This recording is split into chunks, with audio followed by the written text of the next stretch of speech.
Welcome to Leaping Larry's Revolutionary Reading Theatre.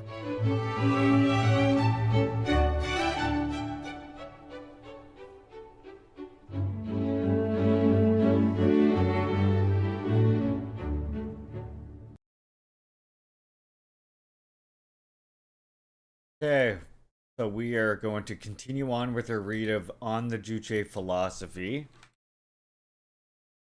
which, of course, as you know, comes with guaranteed Larry rantings. Don't worry if you missed any previous reads, you're still going to get lots of information, you're not going to be lost, I promise you. And you're going to find this chapter especially interesting. But if you do want to catch up in the future, you can, of course, all right, sure. Oh shit, I still got that on, huh? Let me fix that. Let me fix that for you all. You don't need the overlay on there right now, do you?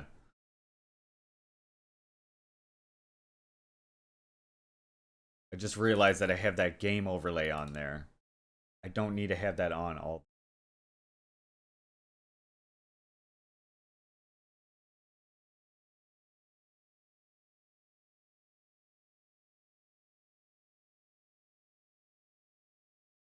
Okay.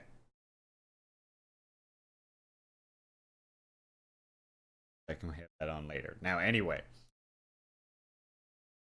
Come down here, or you go to my videos tab right here. This is all the previous readings right here. So you can get them right on Twitch. You can also get them from my YouTube channel.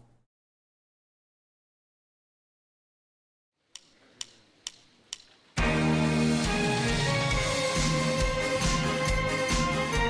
to my YouTube channel and you go to my playlist live readings right here. Here's all the readings we've done so far.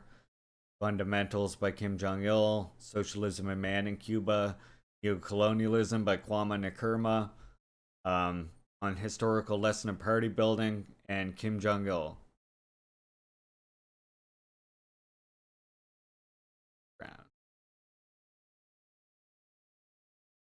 Yeah, so you can get all our previous reads there and catch up if you can also read along.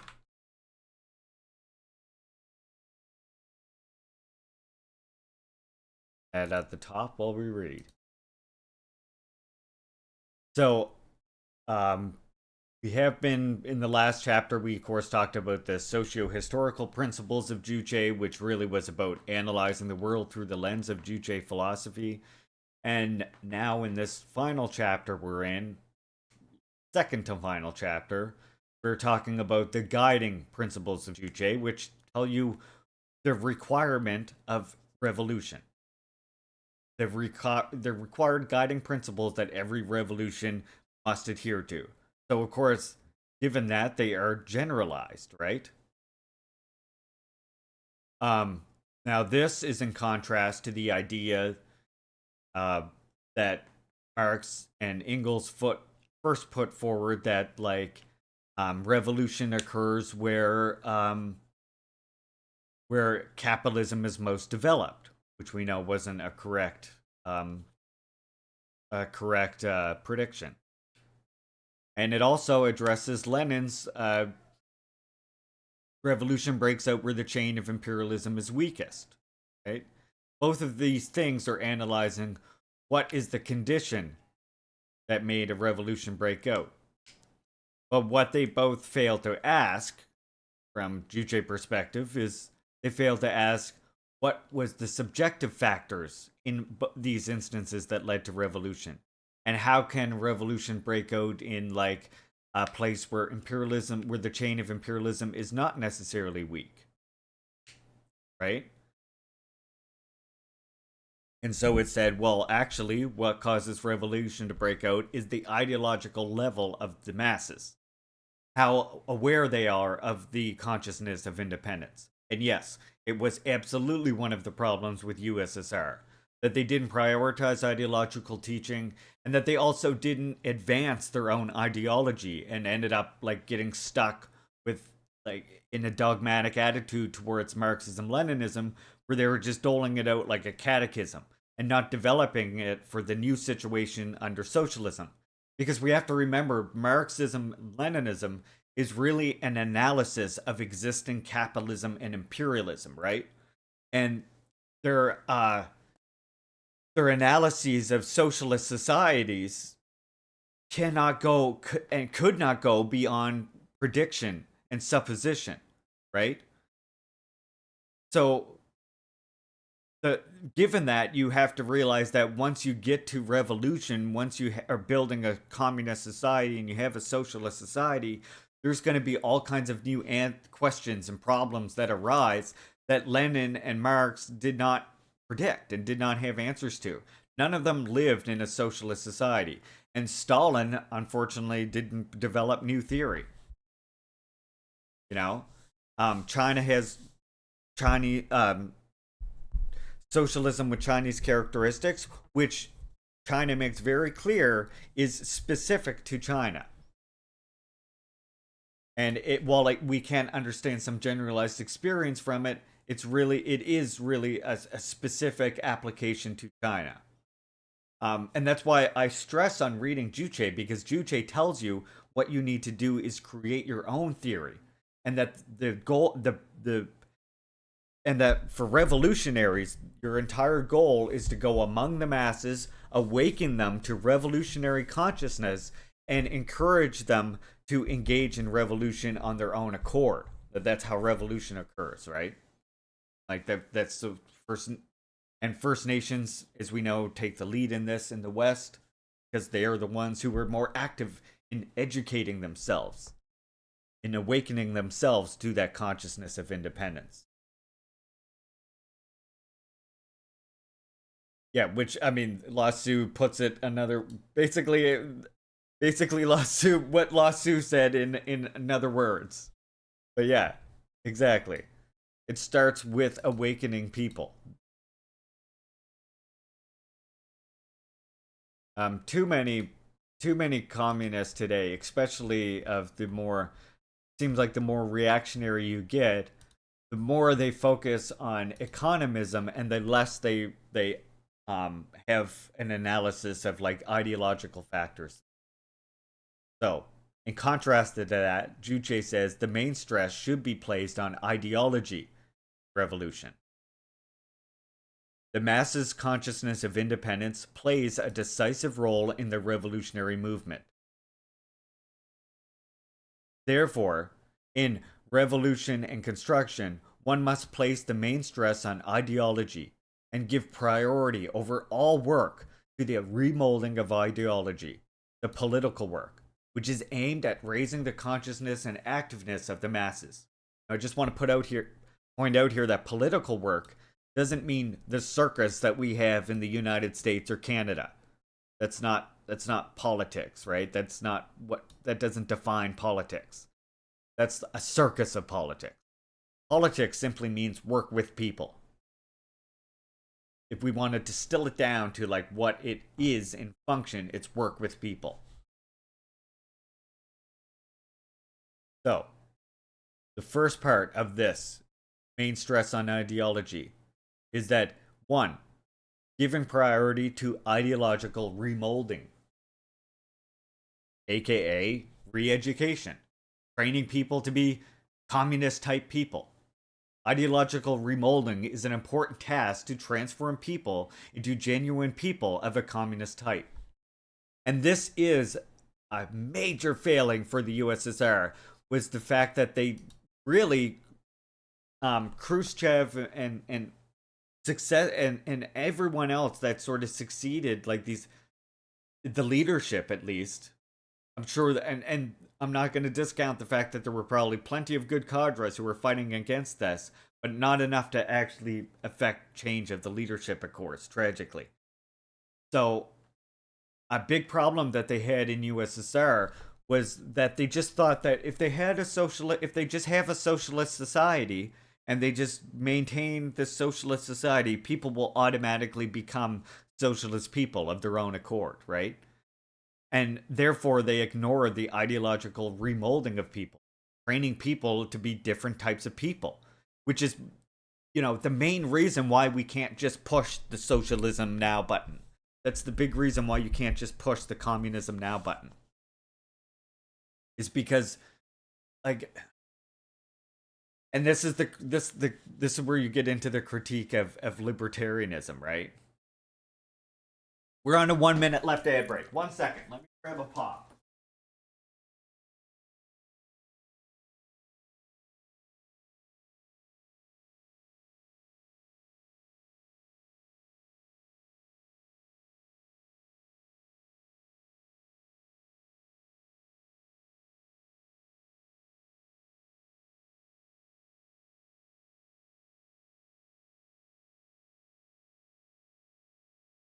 I'm popping it.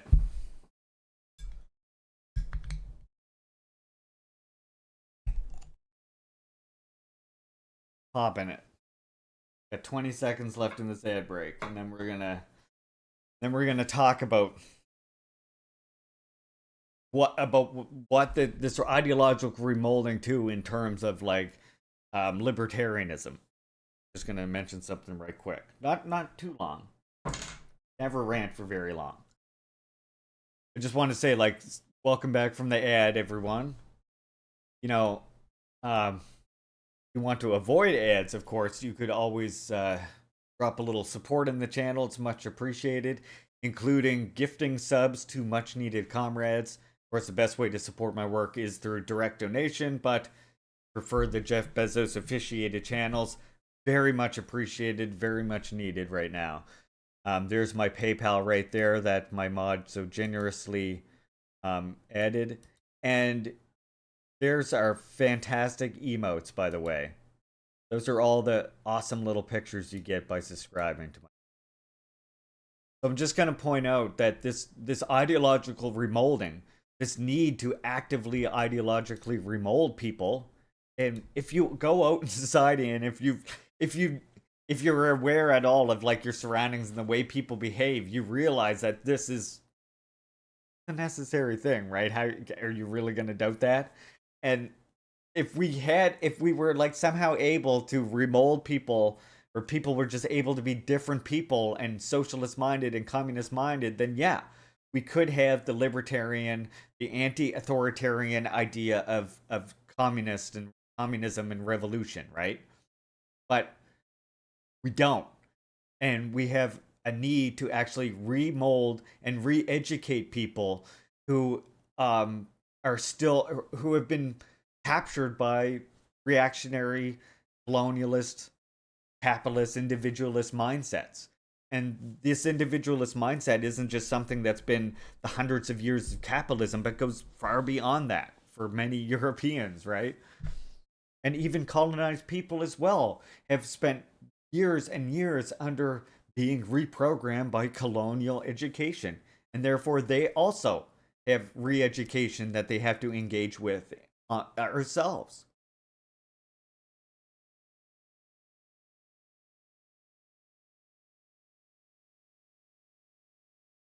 So this is why. Because if you can have a revolution somewhere, but you're not able to protect that revolution from the people who will want counter revolution from liberals, because remember, liberalism is actually not just like people in the West who vote for the Democrats. Liberalism means those people who think capitalism is the best, colonialism is the norm, right? And these people aren't just going to go away because a revolution has broken out. They're going to have to be re-educated. And then there's tendencies left over of like greed and individualism and stuff that persist for a long time, because humanity's consciousness is not determined purely by the material conditions. The material conditions make a good foundation for where our consciousness can be at. However, our consciousness actually develops through the intercourse with other humans. So therefore, it's not just reflective of the material conditions, but it's and our consciousness and our thoughts can have a positive effect through collective efforts, or a negative effect on development. whether towards independence or away from independence. Remember, in Juche philosophy terms, when we talk about independent or when we talk about development, we're talking about towards independence, whereas the restriction of development is away from independence.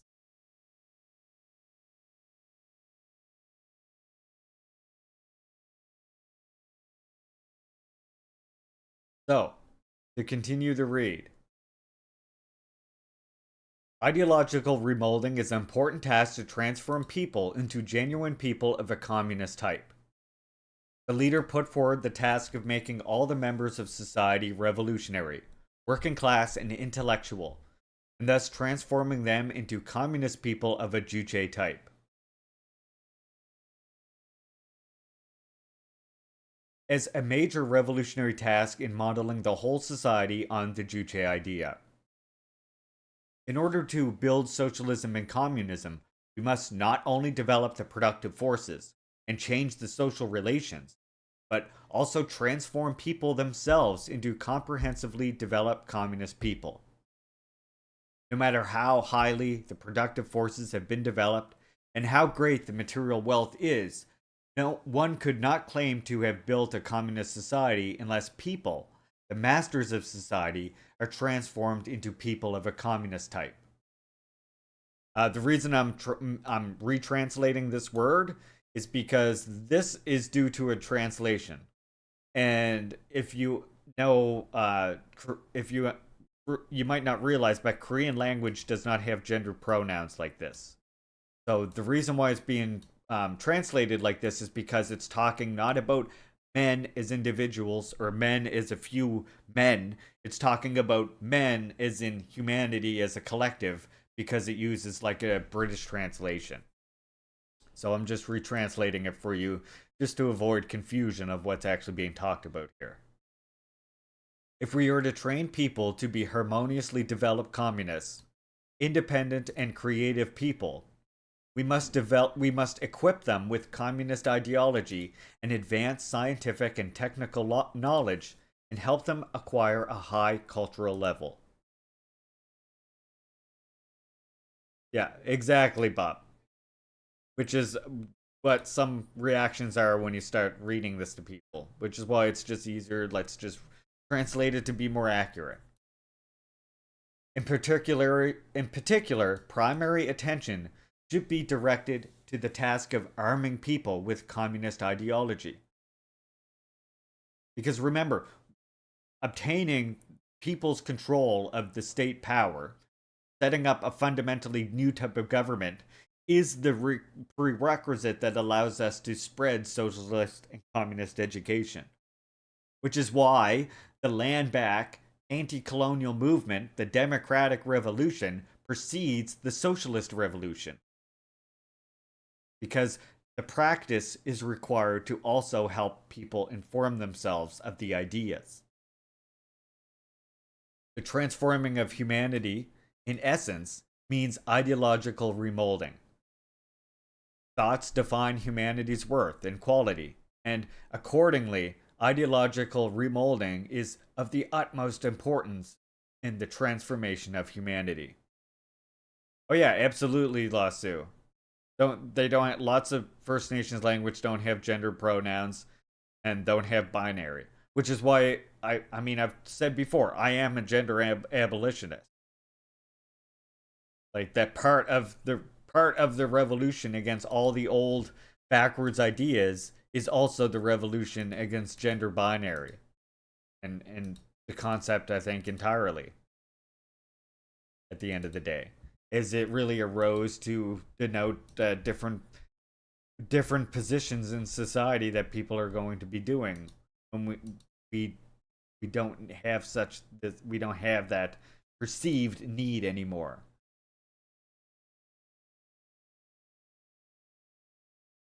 Ideological remolding is more difficult than the change of people's conditions of material life, or the enhancement of their cultural and technical standards. Humanity's ideology depends on their socio-economic position and the conditions of material life. However, it does not change of its own accord with the change of their socio-economic position and the material conditions of social life. The remnants of outdated ideology are very conservative and tenacious. Ideological remolding is a complex, protracted task. It can be successful only through vigorous struggle. The remolding of humanity's ideology is a far reaching revolution. It is a struggle to eliminate the remnants of old society in the sphere of humanity's ideology for good, and arm all the working people with the progressive idea of the working class, communist idea. It constitutes the basic form of class struggle in socialist society, where the exploiting classes have been liquidated. So, in a socialist society, what they're saying is since the exploiting classes have been liquidated, they are now suppressed. Now, what comes to the fore is the ideological remolding of the whole society. Which is, of course, that is how you overcome class differences in general, as well as working class sizing everybody, as it were, making everybody equal, and thus doing away with class altogether. Remember, class, in scientific socialist terms, only exists in contrast to another class. Can't have a class by itself. Class exists in juxtaposition to another class. In order to remodel people in a communist way, even after the establishment of socialist system, we must fight against the penetration of reactionary ideology and culture by the imperialists and, at the same time, continue to carry out the ideological revolution to eliminate the remnants of obsolete ideology persisting in the minds of the people and equip them with a new communist ideology. The main thing in ideological remolding is the establishment of a revolutionary world outlook. The outlook on the revolution. If people are to be transformed into ardent communist revolutionaries who fight devotedly for the cause of socialism and communism, they should acquire a correct outlook on the revolution. What an attitude one takes towards the revolution and how active one is in the revolution depends, after all, on one's outlook on the revolution. Seems simple, right? But it needs to be said. The outlook on the revolution our party members and working people should possess is the Juche outlook on the revolution. The Juche outlook on the revolution is the viewpoint and attitude to the revolution which place the masses in the center. It is a revolutionary spirit to fight vigorously for the masses. The core of Juche outlook on the revolution is loyalty to the party and the leader. We've explained before how in a socialist society, the leader isn't somebody who makes commands and dictums and leads this way. The leader is a reflective of the collective policies and ideas of the party as a whole. And the leader is even understood by the masses as being not an individual, but a representative of their own policies. Because in DPRK, for example, the leader isn't the one who makes the policies, believe it or not. Kim Jong-un isn't the one creating policies in DPRK, neither is the Workers' Party of Korea. They are the ones putting forward ideas for policies. But the actual people who are making the policies, who are actually deciding on the policies and even deciding on the leaders like Kim Jong-un, is like the Supreme People's Assembly, the local people's assemblies, the provincial people's assemblies, the factory people's assemblies. These are the things that are actually directing actual production and everything that matters in the society. And Kim Jong-un represents the Workers' Party. What they do is go out among the masses and try to figure out exactly what the masses need and desire, and then they try to formulate that into a scientific policy. And the more accurately the party is able to do this, the more they will gain the support of the masses through the course of revolution. Until you get to the point like where DPRK is now, where you have such a solid unity behind the Workers' Party of Korea and behind the representative, whoever it is. It doesn't matter that they're from the same family. Fuck off with that, first of all. They're all elected. None of them have actual power, even so much less power than fucking like monarchs in Britain or something, where they say, oh, they don't actually have power, even though they have all the money, which means they do have all the power still. In DPRK, it's like if Kim Jong Un actually wasn't doing his job, he would, you know, risk that. Kim Jong Un is probably like, that's probably not a job most people would want if we're being real. Like he's a representative of the people, and his job is to share the ideology with the people, and that's why, like in DPRK, I always say, like, if you look at the way people talk about their leader there, they talk about Kim Jong Un, they talk about the policies that were put forward and the different workplaces that he's visited and so on and so forth, right? Whereas if you talk about the West, this or that leader, people will start talking about, oh, well, they have this personality, they're stand up, they talk this way, you know.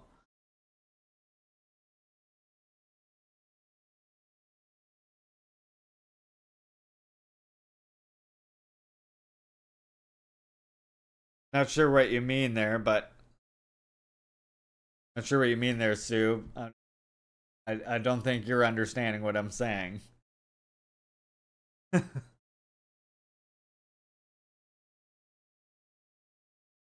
Once again, I had to be the bad Indian, but I don't mean this will fully work. What won't fully work? Decolonization? Revolution? Of course it depends on each nation. Where is that? Where have I said it doesn't? I think that's literally what I started this whole reading off with, was exactly mentioning that exact thing. I'm pointing out a difference between leaders in Korea and leaders here in the West. Of course, like one thing that we've stressed through this entire thing is generalized principles of how revolution carries out means that each nation has to understand their particularities.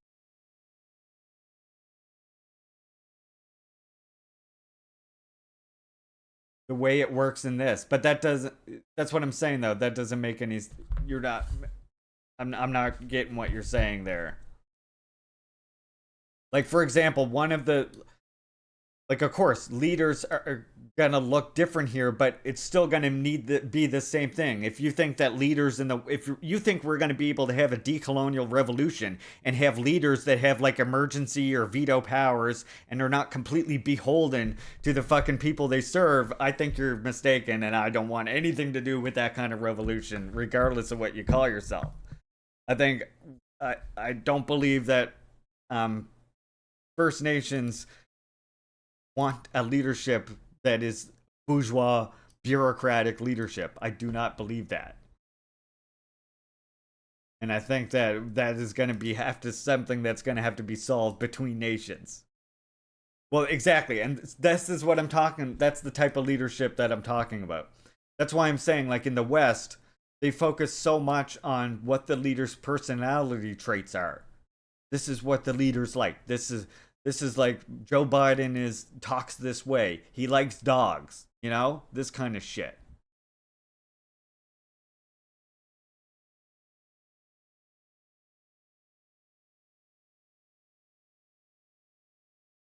So now if you, this right here, if you don't know who this is Michael Palin, who's from what, Monty Python or some shit like that, right? Wrong in that? Michael Palin. That's like a Monty Python person or something, right? Yeah, yeah, Monty Python. That's what I thought. So here's Michael Palin on a trip to DPRK here. Okay, fuck that, just go right here.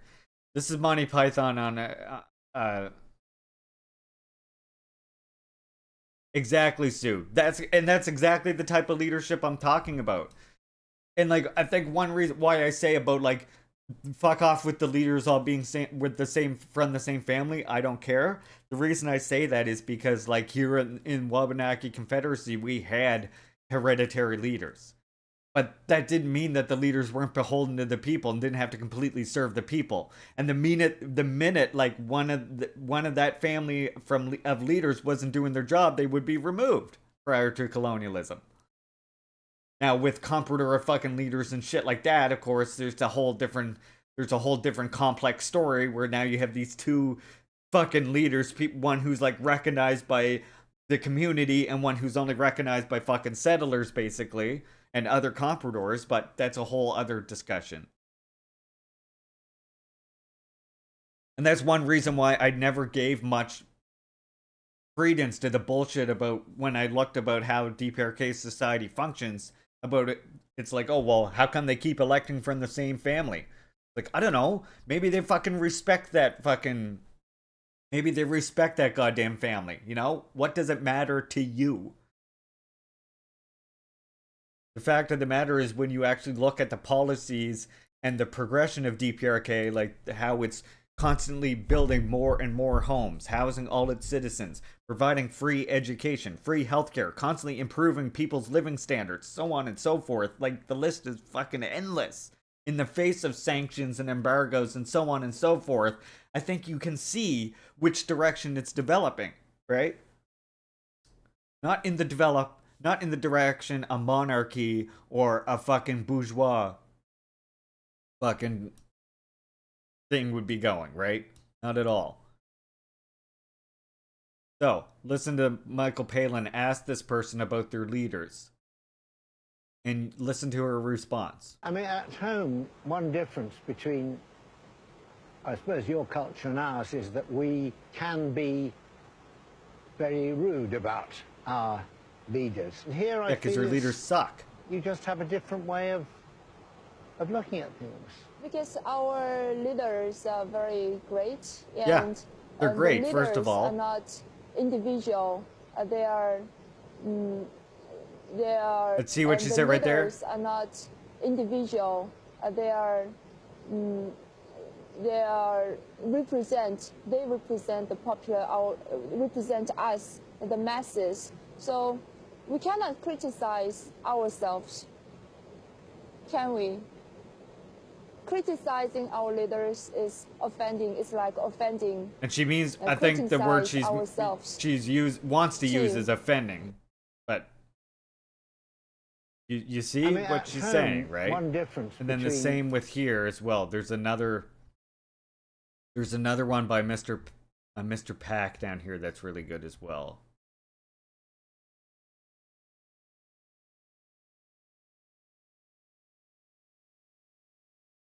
Got another good one down here that's saying another interviewer asking a similar question, of course.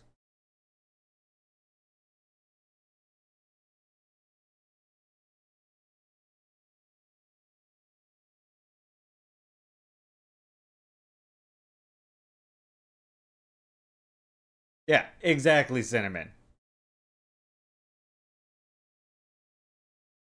So here's my God, it keeps doing that because it's like loading more and more. Stop it. Stop. God damn, stop. This is ridiculous, this page. Please. What the fuck? Every time I go to select it, look. One leader there. who Good can understand. One leader who can understand what's the collective need, right? And also there must be a leader who can lead, channel the collective efforts into something which collective desired. Otherwise, the social disorder will arise. So according to our conception of society, there must be a leader. And the leader is quite different from the individual. In this respect, I quite strongly object to the term personality cult concerning our great leader. One leader who can... yeah, no, it's not, because it seems to be fine on every other fucking page. I don't know. It's just this page with all the videos on it that was weird.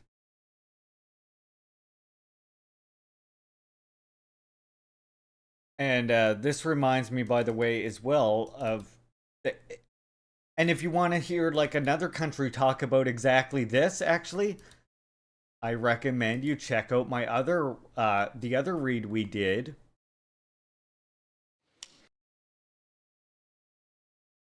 Che Guevara, Socialism and Man in Cuba, right here. Because this really talks about leadership regarding regarding Fidel Castro.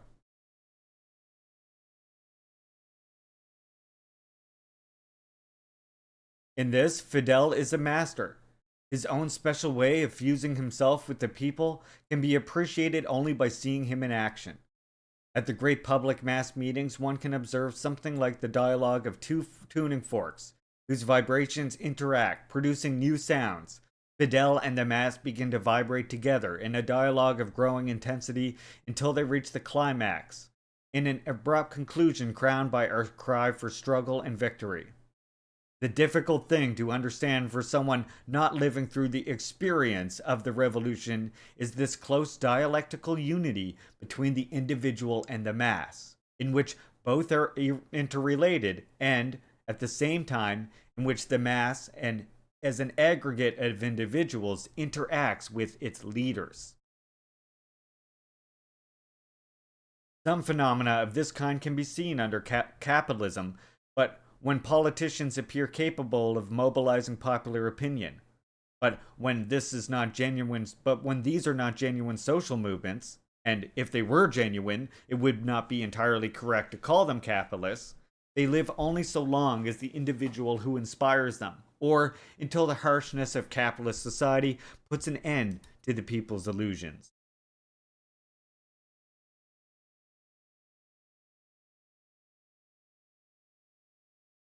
And this is another one that, again, highlights what I'm saying about this relationship between the leaders that they have in DPRK. In the history of the Cuban Revolution, there now appeared a character, well defined in its features, which would systematically reappear: the mass. This multifaceted being is not, as is claimed, the sum of elements of the same type, reduced moreover to the same type by the ruling system, which acts like a flock of sheep. It is true that it follows its leaders, basically Fidel Castro, without hesitation. But the degree to which he won this trust results precisely from having interpreted the full meaning of the people's desires and aspirations, and from the sincere struggle to fulfill the promises he made. This right here is a great way of explaining exactly what I'm talking about here. And this is the leadership that you're seeing in DPRK today.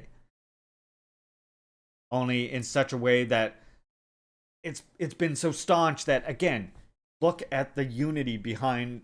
If you think that those people can, you think the type of unity you see in DPRK can be forced on people, can be like brainwashed into people, you're not paying close enough attention to the political instability in our country that's caused from the type of politics that forces people.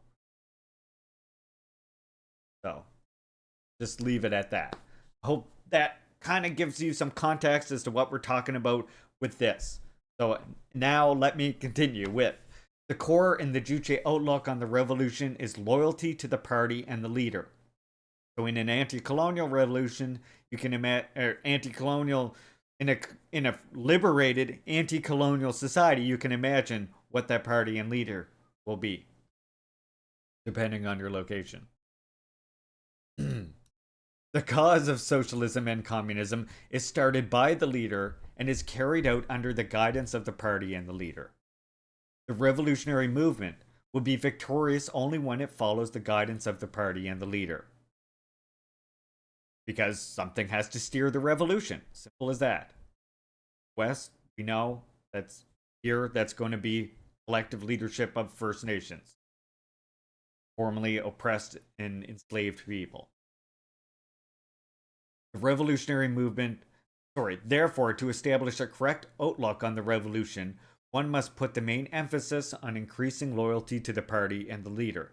As I mentioned before, the leader and the party increase their loyalty to themselves, not by force, but by implementing and putting forward and proposing policies that arouse people to the revolutionary struggle, to arouse them to fulfill those party policies voluntarily in the state organs through like Green People's Assembly, so on and so forth. Which, by the way, is although there is, you know, a larger population and stuff, it's very similar type of organization which the Wabanaki Confederacy used, especially in dealing with other nations within that confederacy.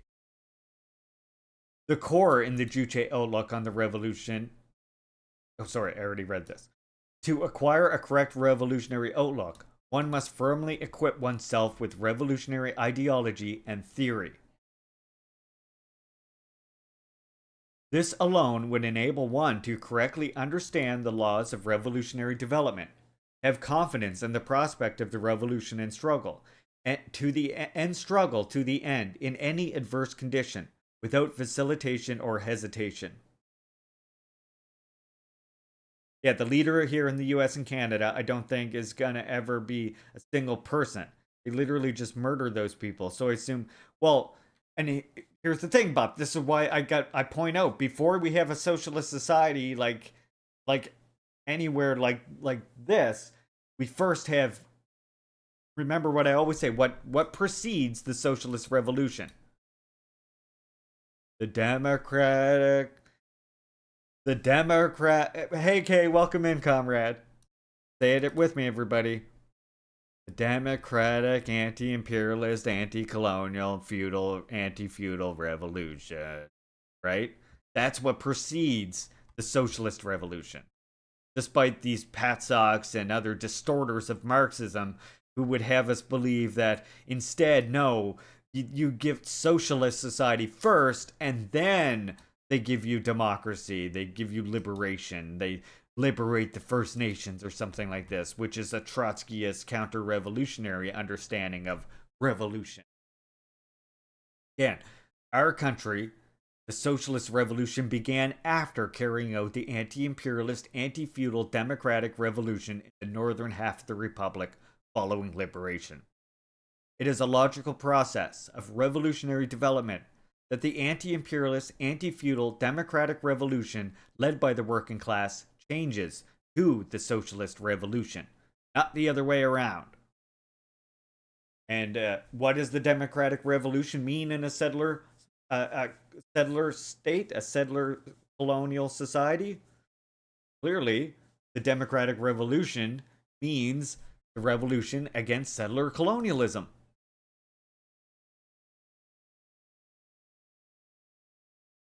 Yeah, exactly, Sue. And that's why that's why I make that important contrast. First, the decolonial, the democratic revolution wins. And that sets up the ability for a socialist society to be possible. Oh yeah, Kim Il-sung's drip in this picture? Oh yeah. Telling you like it is there in that picture too. Here's a good one. Here's a bonus for you. He who takes a dogmatic attitude towards Marxism and foreign experience is not a genuine Marxist. He is a bogus Marxist. Just Italian kiss. Oh, I love that. Perfectly spicy. To acquire a correct revolutionary outlook, one must firmly equip oneself with revolutionary ideology and theory. This alone would enable one to correctly understand the laws of revolutionary development, have confidence in the prospect of revolution, and struggle to the end in any adverse condition without facilitation and hesitation. I know I already said that.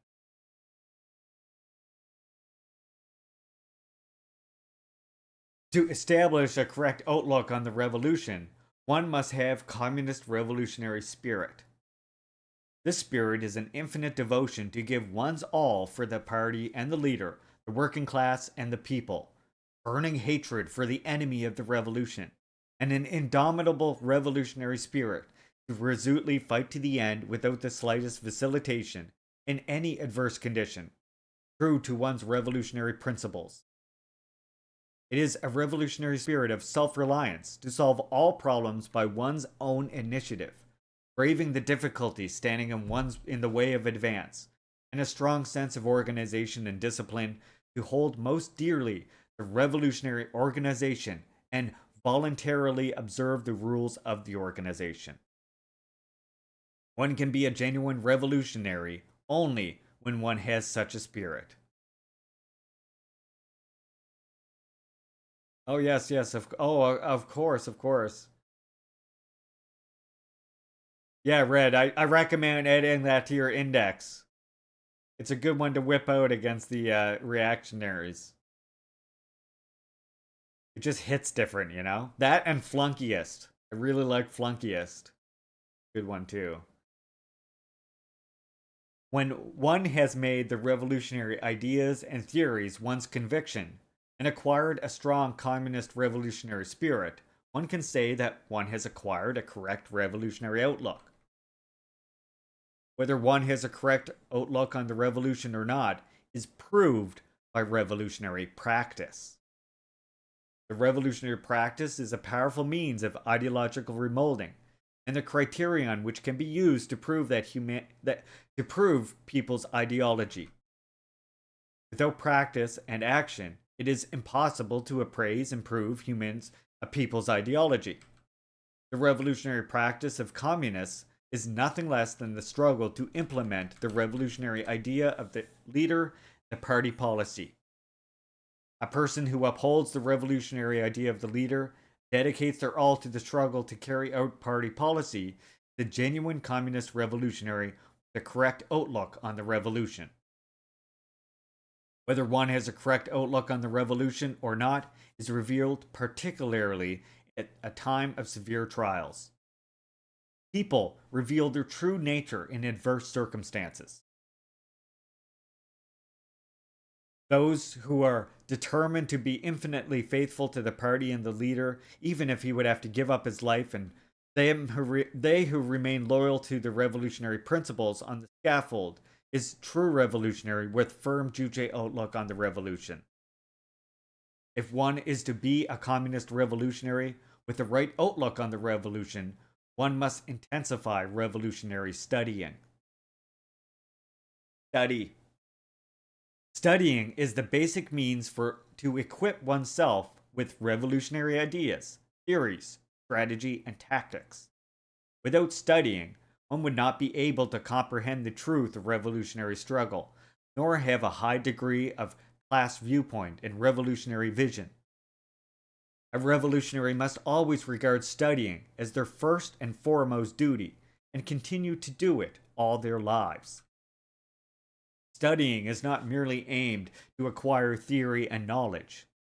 The revolutionary theory and knowledge one has learned through studying must be turned into one's conviction.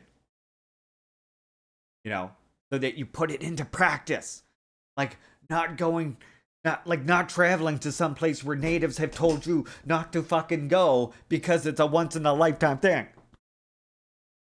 That kind of conviction. In order to become a communist revolutionary with the correct outlook on the revolution, one must lead a faithful revolutionary organizational life. Organizational life? Dude, yep. You called it just as I was about to start talking about it. Organizational life is a revolutionary mode of life stemming from the essential nature of a communist movement and a school for revolutionary training. Organizational life, of course, means working collectively. Without this life, people would be unable to become revolutionaries, nor preserve political integrity. One's political life is inherited from their parents. One's physical life is inherited from their parents, but one's political life is obtained and developed through organizational life. Revolutionary organizational life must always be conducted amidst a strong ideological struggle against whiteness. Only when an ideological struggle is conducted vigorously, along with ideological education, can people be awakened and trained politically and developed their ideological and moral qualities as a revolutionary to perfection. That's right, revolutionaries have morals. The working class party should always hold fast to the revolutionary organizational life and train people to be ardent communists in the crucible of ideological struggle. In order to become a communist revolutionary with a proper revolutionary outlook, one must train oneself in revolutionary practice. The revolutionary is hardened ideologically and in willpower and acquires the revolutionary qualities and traits in the course of revolutionary practice. Class struggle is the most acute revolutionary struggle. In the course of class struggle, people heighten their class consciousness, become able to correctly tell friend from foe, and acquire an uncompromising fighting spirit against class enemies. The struggle for socialist economic construction is also an important revolutionary struggle. Active participation in the struggle for production and construction is the only way to acquire confidence in the justice and victory of the cause of socialism and communism, as well as genuinely revolutionary spirit and traits of the working class.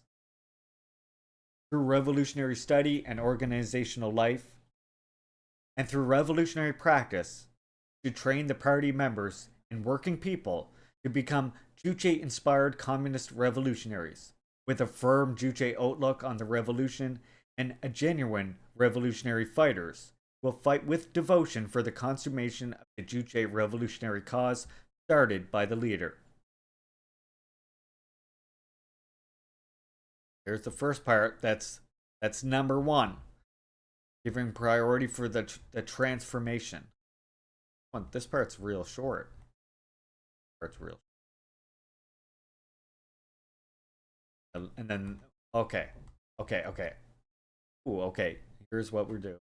We're gonna do the last part right now. It's actually quite short. This last part of the same. So we'll be able to finish off the last guiding principle right now.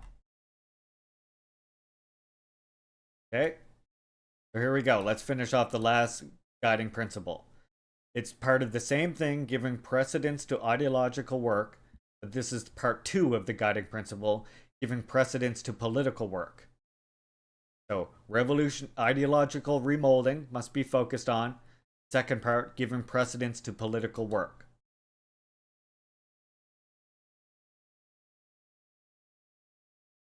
For the successful implementation of the revolutionary tasks, political work aimed at educating and rousing people into action should be given priority over all other works.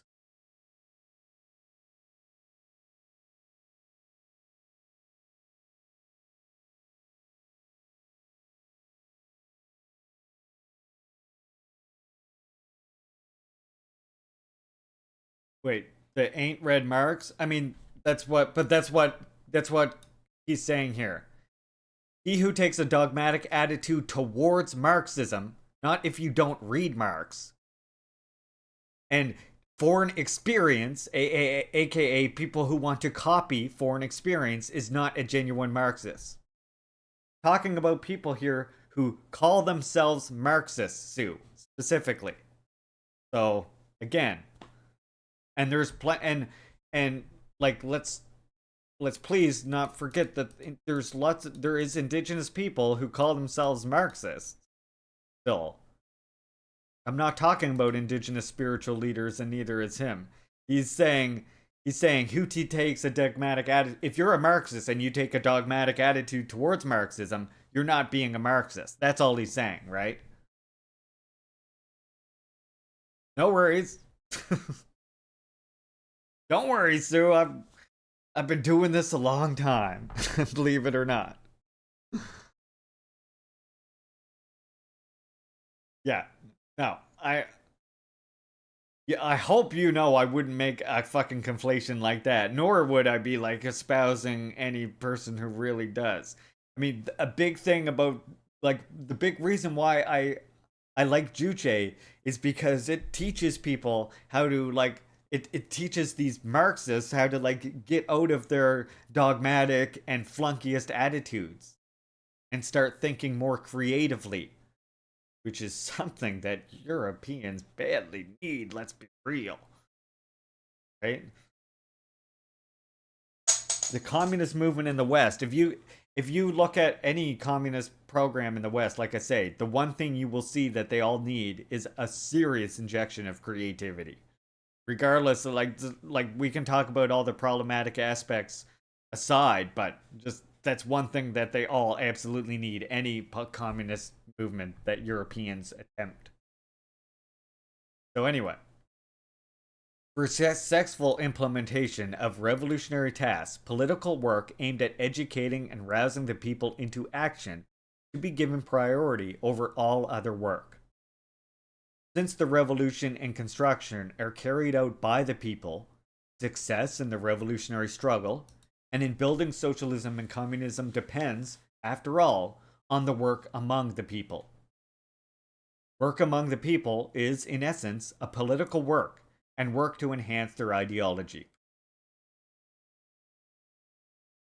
Given precedence to political work, the work among people means, this is what is meant by political work, it means equipping the masses with party policy and arousing their revolutionary zeal before all other work, so that the masses themselves will demonstrate a high degree of consciousness and activity to carry out the revolutionary struggle and construction work successfully. By its nature, the revolution is a voluntary struggle. One stages a revolution neither on orders from others nor to obtain some remuneration. One is motivated to stage a revolution by one's own political belief and self-consciousness. Therefore, the principle that should be consistently adhered to in the revolutionary struggle is to give priority to political work to heighten the consciousness and activity of the people. Giving precedence to political work is a demand arising from the essential nature of a socialist system. Unlike in a capitalist society, where the masses are exploited and oppressed, in a socialist society, where the masses are the masters of everything, it is essential to rely on their high political consciousness and revolutionary enthusiasm. Only when political work is given priority to enhance the working people's conscious zeal as masters of the revolution will it be possible to give full play to the superiority of the socialist system and vigorously promote socialist construction. Giving precedence to political work does not imply neglecting administrative and business affairs or technical and economic work. As the leader instructed, administrative and business affairs and technical and economic work should be correctly combined with political work, while giving precedence to the latter. Building of socialism and communism is a highly organized undertaking, which involves the whole society and is conducted in a planned manner. This is complex work, which is based on modern science and technology. Meticulous administrative and organizational work and scientific, technical, and economic work are indispensable for building of socialism and communism. And yet, these will be successful only when priority is given to political work. No revolutionary task could be successful if one should neglect political work and get themselves involved only into technical and economic business. In order to mobilize the masses to socialist construction successfully, we should place our emphasis on political and moral incentive, and correctly combine this with material incentive. The essential features of socialist society lies in its communist character. Political and moral incentive is derived from the communist character of socialist society, and is aimed at strengthening it. As a matter of fact, socialist society is of a transitional character.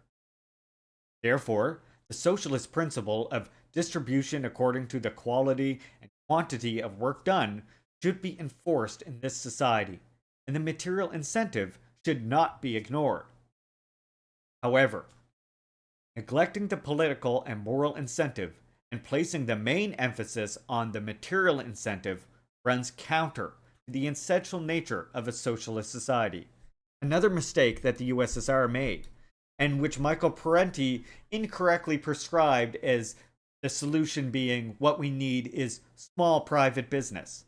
No, what we need is moral and political education and training people to want that moral and political incentive more than they care about getting a material incentive, because all of their needs are provided for in a socialist society.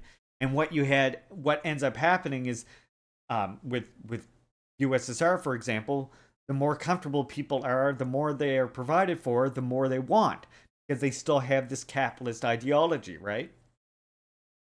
So you have to also train them at the same time to understand what the revolution meant, what before the revolution meant, because what ends up happening, like for example in the case of USSR specifically, what ended up happening was the people who a few generations after the revolution suddenly lived in a society where they did not experience life before the revolution.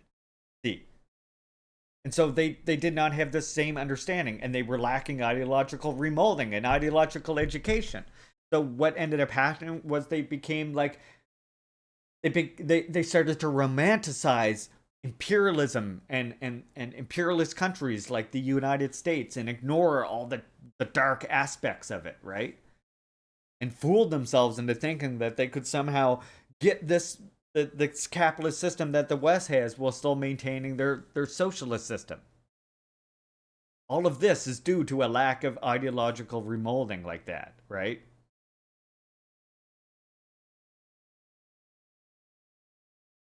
Yeah, exactly, Bob. Which, I mean, they do that for they do that for DPRK as well. That this is how much they make, so therefore they're not that free.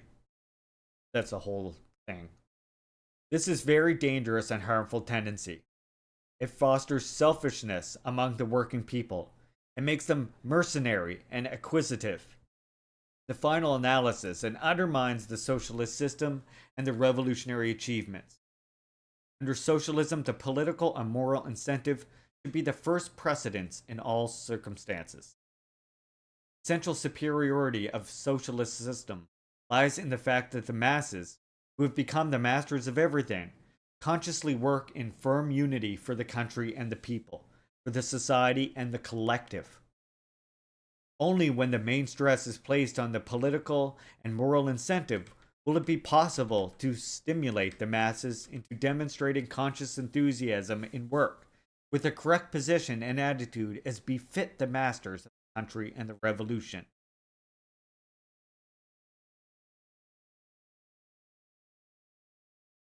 Oh yeah, very similar issue for sure. Definitely, Jay. I mean, and it's somewhat understandable given these were first attempts at socialist projects. And like it's a tragic thing, but thankfully we can also learn lessons from it and do better. And realize that this is a risk in revolutionary struggle.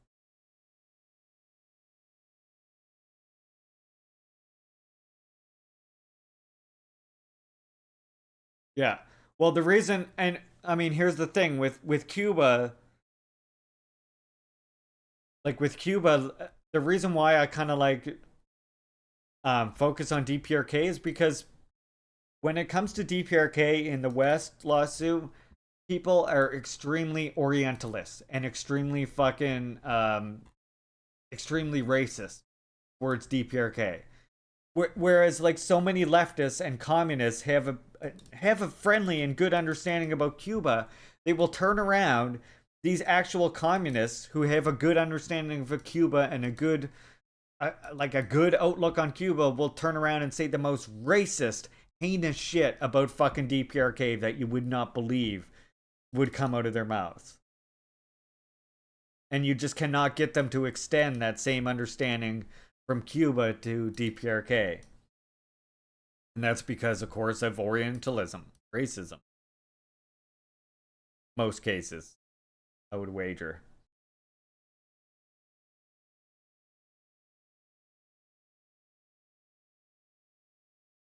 But it's also because of an infantilizing of Cuba as well, in a sense, which we talked about before, but yeah.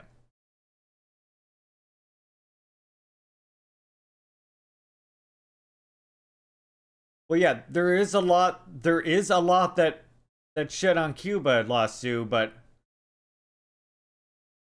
that's because you don't, I mean, if you never talk about DPRK, if you never talk about Korea, how are you going to know about it? But literally, you can talk to people who call themselves communists, who call themselves Marxist Leninists, even, who fucking write whole triades on how DPRK is not actually socialist.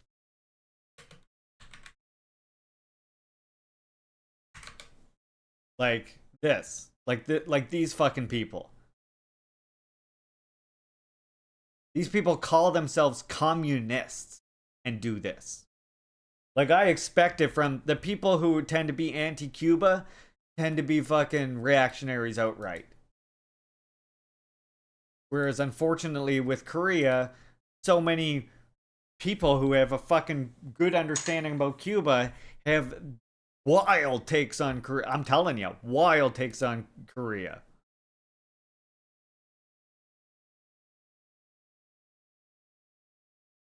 So that's why I kind of like. That's why I kind of like try and normalize Juche philosophy and talk about Korea a bit more.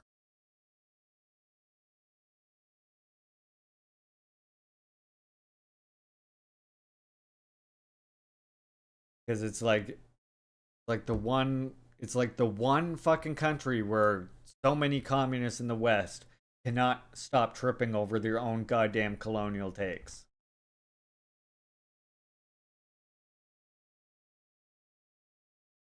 I'm talking communists specifically. Political work.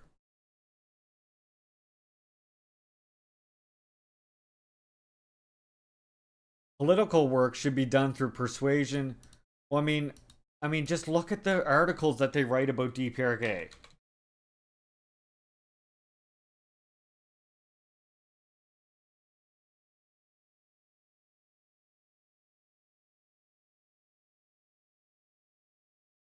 Okay.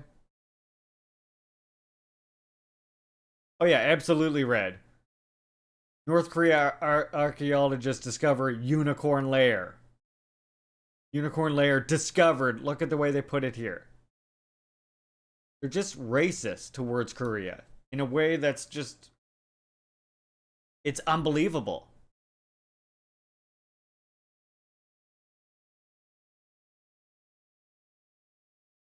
Like infantil, like they find a unicorn lair. Okay. Which completely distorts what it actually is. Yeah, they literally believe their leader is the sun. They believe their leader doesn't shit. Well, you just said that, yeah, but you just said you don't know about all that about when I said about leftists who, like, leftists who say this about DPRK and are friendly towards Cuba. You just said you didn't know about all that. So I was just giving you some specific examples of, like, literally, like, people, like, literal people like that think that they're all programmed there to believe that their leader doesn't shit or something like this, or gets a hole in one. It's it's like fucked up in a whole nother kind of way. Like, where is this one? Here's like this book right here.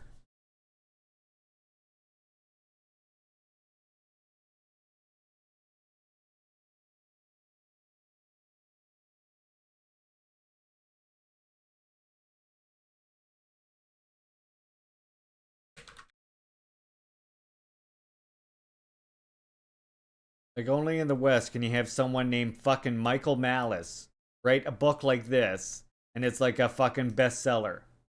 This is this is where a bunch of the shit about hole in one on his first game of golf and all this shit, that's where it all comes from.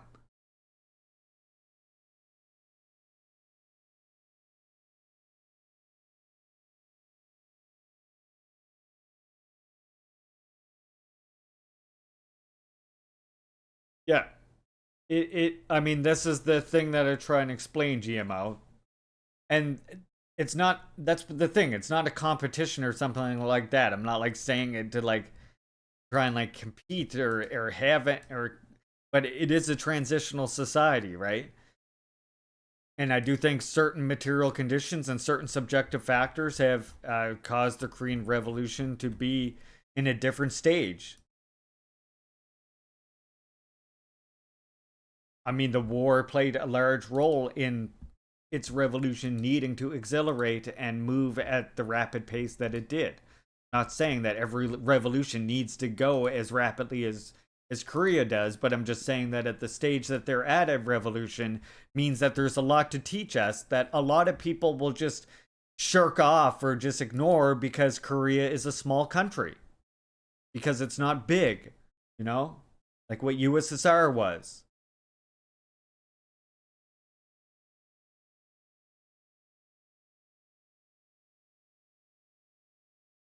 Yeah, you want to see Michael Malice?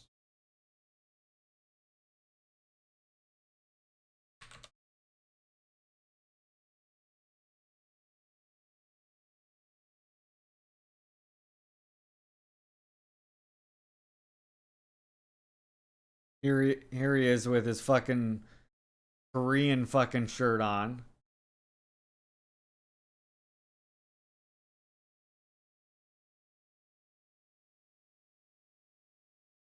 This is your DPRK expert guy who wrote the unofficial biography on Kim Jong Il, where all the claims about him getting a hole in one and all this shit come from. There you go. He's ANCAP, libertarian type.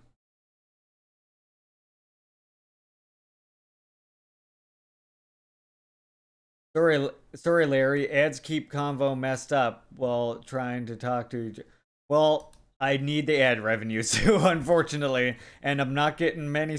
I'm not. I haven't not getting no subscriptions today, so I definitely need that ad money.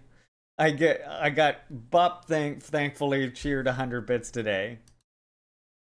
Yeah, I definitely need the ad money though. I'm on disability and it's a struggle because I have to pick up my parents.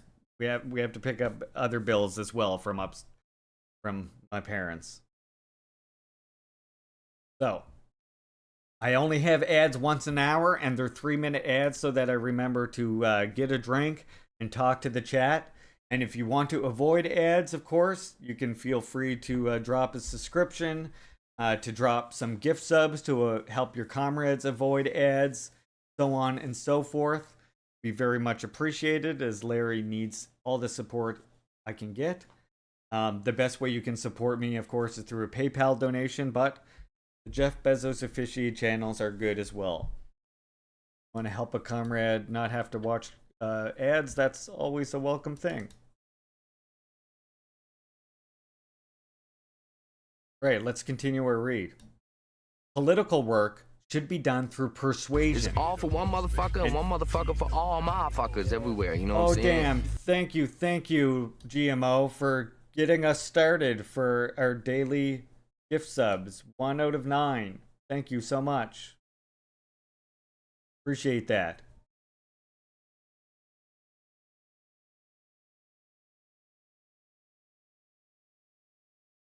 Political work should be done through persuasion and education.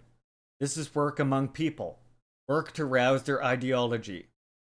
The bureaucratic method expressed in giving orders and shouting commands can never rouse the conscious zeal of people.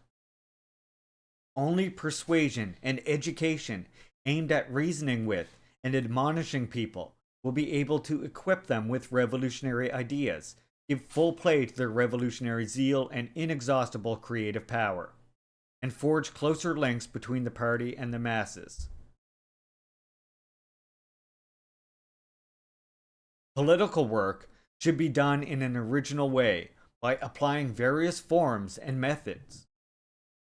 This is creative work which is conducted under different conditions and circumstances. It is work among the people at different levels and different characteristics. Therefore, there cannot be a uniform formula or set pattern in this work. It must be done in a way which is suitable to the actual situation, with diverse forms and methods, and in an effective and positive way.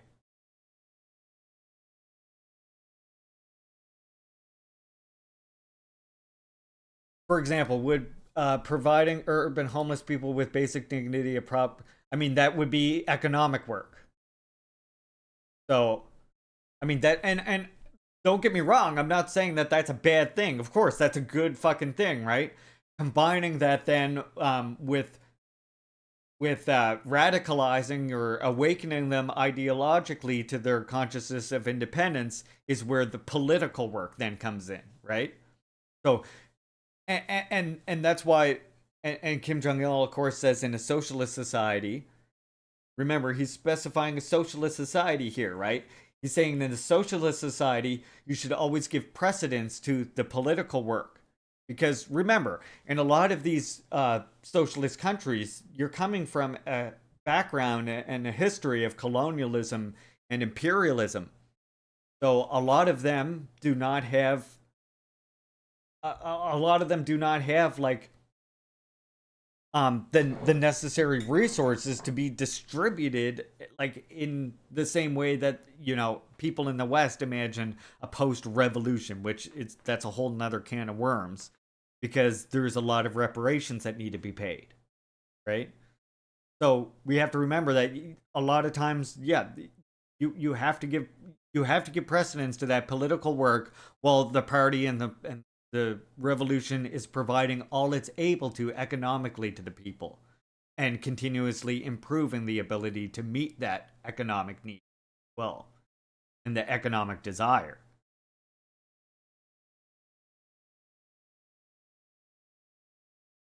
So hope that makes sense. But yeah.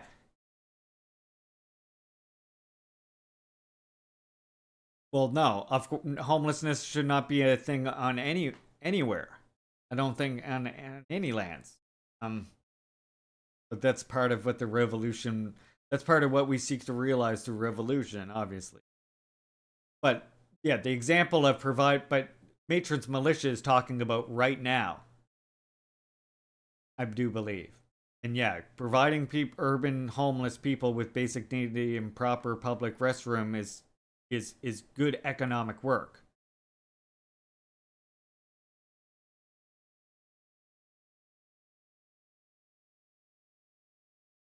Political work should be done in an original way, applying different forms and methods. Oh, I already said that. Political work must be conducted in such a way that the masses regard it as their own affairs. Since it is work to educate and rouse broad sections of the masses into action, it cannot be done with the efforts of only a few people. As a matter of principle, all revolutionaries should be political workers and educators and organizers of the masses. The leader explained the method of one person rousing 10 persons into action, 10 100, and 100 1,000 through education is a superior method in enlisting many people in political work and turning it into a struggle which concerns the masses themselves. Political work must be closely combined with revolutionary practice. The major objective of this work is to implement the revolutionary task successfully. Success in this work must find expression in the actual result of revolution and construction, and must be appraised by it. Political work which is alien to the revolutionary task, which is not helpful to the revolution and construction, is futile.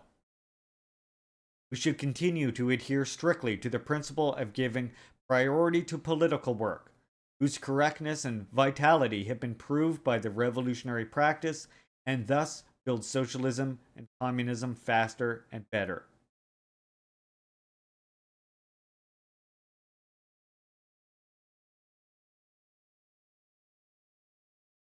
Oh yeah, absolutely, Stu. I agree. But my point was that that's not necessarily political work unless you combine that with revolutionary education. That's all Matron Militia was asking. Obviously, we should try and increase the dignity of everybody who is suffering under homelessness, and no one deserves that sort of that indignity, you know?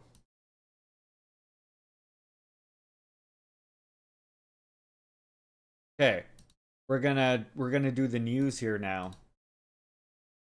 That's your read for today. Next time we're gonna finish off on chapter 5, which will be the historic significance of the Juche idea. I hope you all enjoy that reading. If you got any questions, comments, concerns, let me know now.